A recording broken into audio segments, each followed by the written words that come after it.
Salve a tutti amici di YouTube, io sono SSGiocoZ e Goku e oggi vi farò vedere come installare Urban Terror. Allora, voi dovrete scrivere alla pagina Google Download Urban Terror.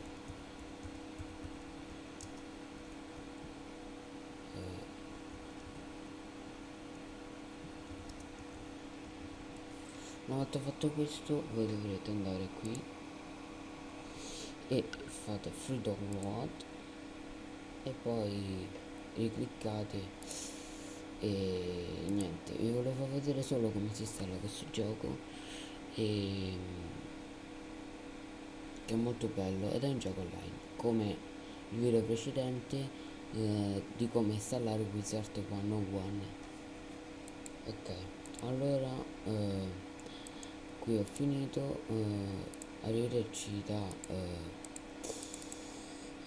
SSGZ, arrivederci a tutti.